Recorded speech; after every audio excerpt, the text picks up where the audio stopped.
Hello friends, इस video demonstration में हम ये सीखेंगे कि डीएचसीपी सर्वर क्या है और डीएचसीपी सर्वर वर्क कैसे करता है और किस तरह से डीएचसीपी सर्वर क्लाइंट कंप्यूटर्स को आईपी एड्रेस प्रोवाइड करता है।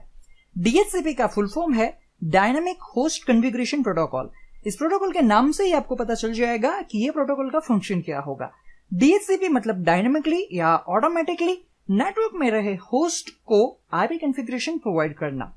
डीएचसीपी सर्विस सर्वर पर क्रिएट किए हुए एड्रेस पूल में से नेटवर्क होस्ट को automatically TCP IP configuration information जैसे कि IP address, subnet mask, gateway address as well as DNS server के एड्रेस की इंफॉर्मेशन प्रोवाइड करता है।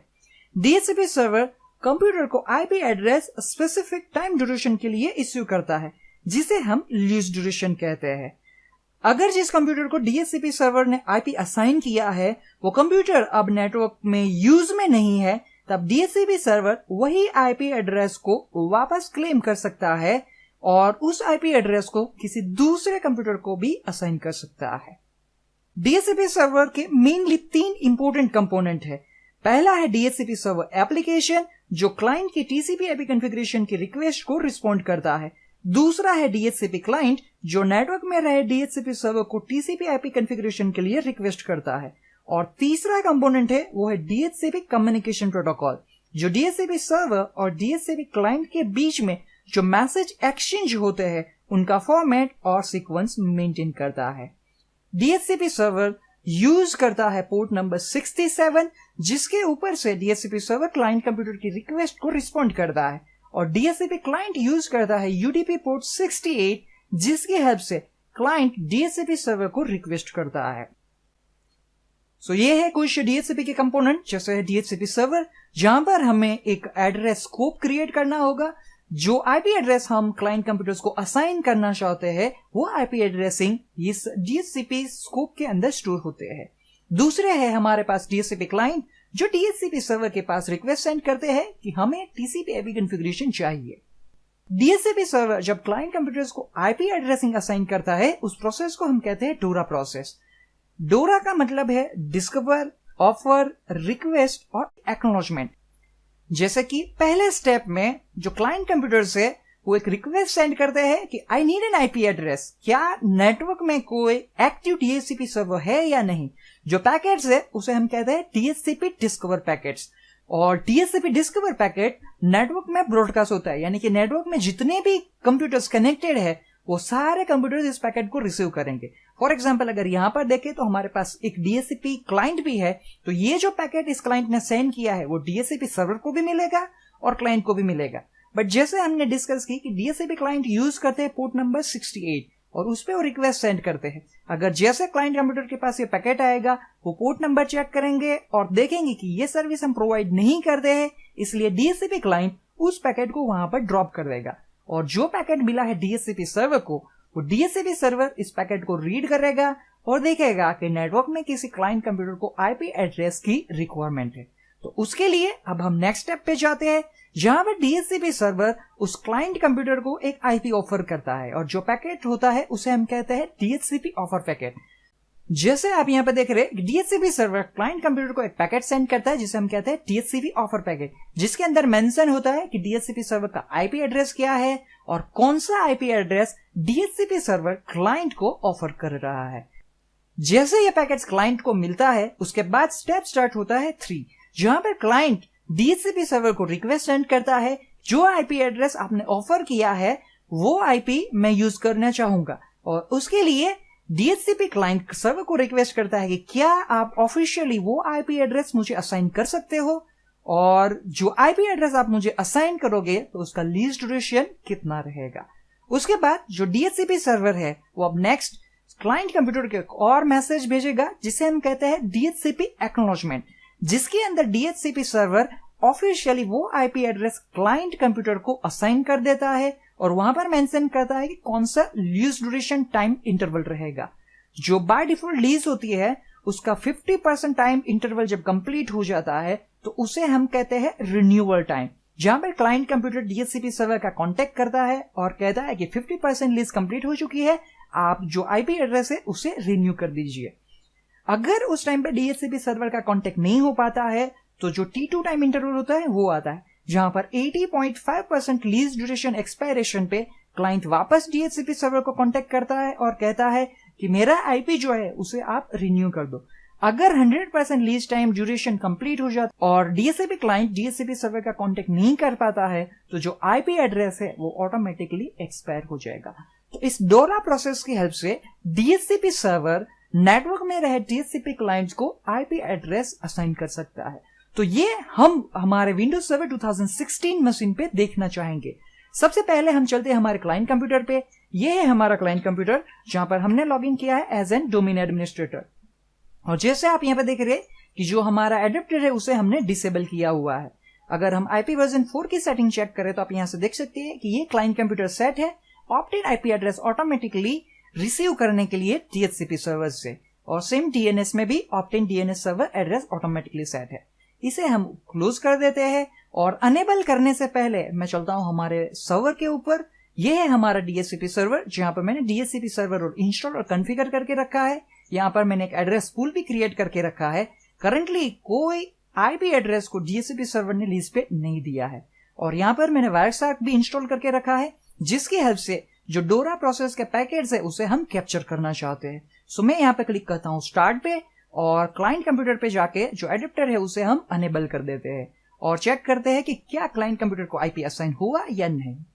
जैसे आप यहाँ पे देख रहे हैं कि क्लाइंट कंप्यूटर को DHCP सर्वर ने आईपी असाइन किया है, वो है 192.168.0.25।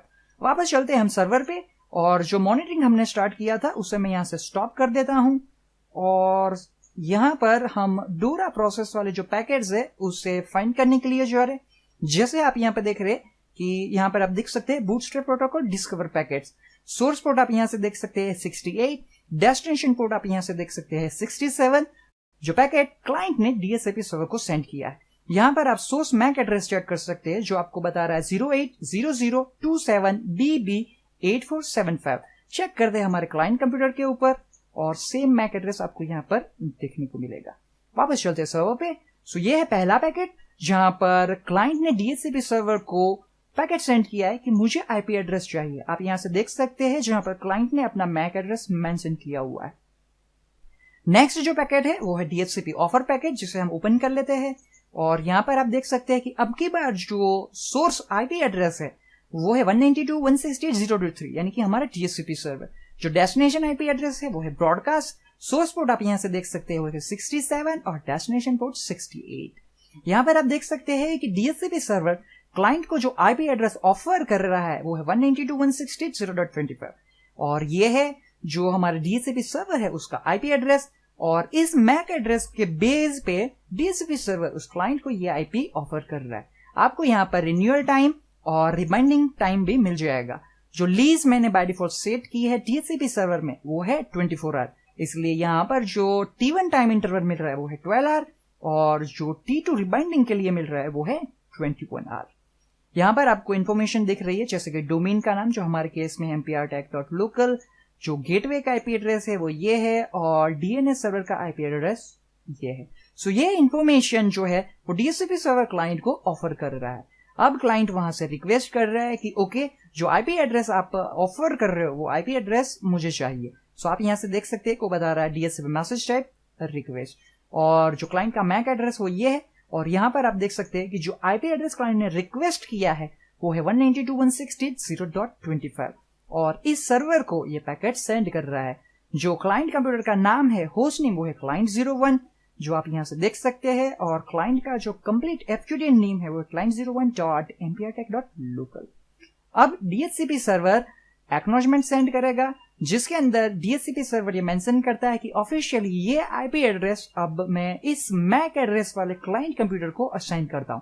यहाँ पर आप लीज टाइम ड्यूरेशन देख सकते हैं और जो DHCP स्कोप ऑप्शंस है जैसे कि डोमेन नेम, गेटवे एड्रेस और DNS सर्वर एड्रेस, ये information DHCP server client computer को ऑफिशियली असाइन करता है। जैसे DHCP सर्वर कोई भी आईपी एड्रेस क्लाइंट को असाइन करता है उसकी इंफॉर्मेशन वो यहाँ पर एड्रेस लीज के अंदर स्टोर करता है। सो जैसे आप यहाँ पर देख रहे हैं कि ये आईपी एड्रेस DHCP सर्वर ने इस क्लाइंट को असाइन किया है जिसका मैक एड्रेस ये है और जो लीज है वो एक्सपायर होती है ये टाइम इंटरवल पे। ओके, वापस चलते हैं हम हमारे क्लाइंट कंप्यूटर के ऊपर। यहाँ पर मैं ओपन कर लेता हूँ कमांड प्रॉम्प्ट और हम इस आईपी एड्रेस को रिलीज करने के लिए जा रहे हैं।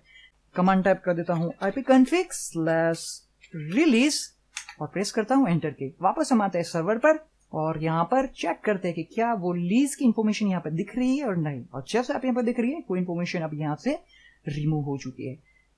सिमिलरली हम क्लाइंट कंप्यूटर पे जाके वापस आईपी को रिन्यू करते हैं। ओके, और वापस सर्वर पे आके हम चेक करते हैं और आप यहाँ पर देख सकते हैं जो क्लाइंट कंप्यूटर है उसकी इंफॉर्मेशन आपको यहाँ पर मिल रही है। अब जैसे आप यहाँ पर देख रहे हैं कि जो लीज जो है वो एक्सपायर हो रही है 3:59 और 11 सेकंड AM पे। वापस चलते हैं हम हमारे क्लाइंट कंप्यूटर पे और यहाँ पर मैं मैन्युअली अब कमांड रन करने के लिए जा रहा हूँ। अगेन रिन्यू, ऑलरेडी जो आईपी एड्रेस है DHCP सर्वर ने असाइन कर ही दिया है, पर हम ये चेक करना चाहते हैं कि जब 50% लीज ड्यूरेशन कंप्लीट हो जाती है तब क्या प्रोसेस होती है। जैसे ही 50% लीज ड्यूरेशन कंप्लीट हो जाती है तब क्लाइंट कंप्यूटर ऑटोमेटिकली ही DHCP सर्वर को बैकएंड में रिन्यूअल के लिए रिक्वेस्ट सेंड कर देता है। अगर हम कमांड रन करें ipconfig/all और जैसे आप यहाँ पे देख सकते हैं कि जो लीज ड्यूरेशन है वो स्टार्ट हुई है 3:59 से सुबह के मंडे जनवरी 13 को, जो एक्सपायर हो रही है ट्यूसडे को जनवरी 31, 2017 सुबह के 3:59 पे।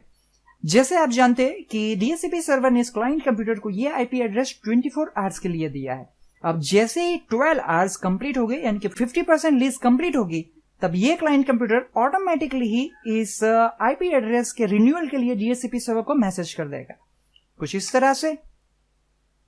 और जैसे आईपी एड्रेस रिन्यू हो जाता है उसके बाद वापस हम चेक करना चाहते हैं ipconfig/all और जैसे आप यहाँ पे देख रहे हैं कि जो लीज ऑप्टेन हुई थी वो टाइम अगर आप देखें तो वो सेम दिखा रहा है कि वो है सुबह के 3:59 पे। बट अगर आप लीज एक्सपायरेशन टाइम देखें तो वो कुछ दिखा रहा है सुबह के 4:58। ये इसलिए दिखा रहा है कि जब क्लाइंट कंप्यूटर DHCP सर्वर को रिन्यूअल के लिए रिक्वेस्ट करता है तो DHCP सर्वर जो करंट टाइम है उसके बाद जो 24 आवर्स है जो लीज ड्यूरेशन है उतना टाइम क्लाइंट कंप्यूटर को असाइन कर देता है। इसलिए आप यहां पर देखें तो जो लीज ड्यूरेशन है वो 24 घंटे से ज्यादा दिख रही है। सो कुछ इस तरह से डोरा प्रोसेस की हेल्प से DHCP सर्वर क्लाइंट कंप्यूटर को नेटवर्क में ऑटोमेटिकली आईपी एड्रेसिंग असाइन कर सकता है। DHCP सर्वर की हेल्प से आपको हर एक क्लाइंट के ऊपर जाके individually static IP address assign करने की जरूरत नहीं है। आप सेंट्रली DHCP मैनेजमेंट कंसोल की हेल्प से ही आपके नेटवर्क के हर एक क्लाइंट कंप्यूटर्स के आईपी एड्रेसिंग को मैनेज कर सकते हैं।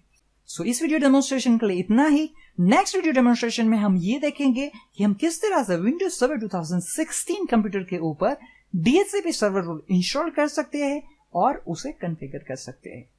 अगर आपको ये वीडियो पसंद आता है तो इस वीडियो को लाइक करना ना भूले और मेरे लेटेस्ट यूट्यूब वीडियोस की इंफॉर्मेशन के लिए MPR Tech यूट्यूब चैनल को सब्सक्राइब करना ना भूले। Thank you.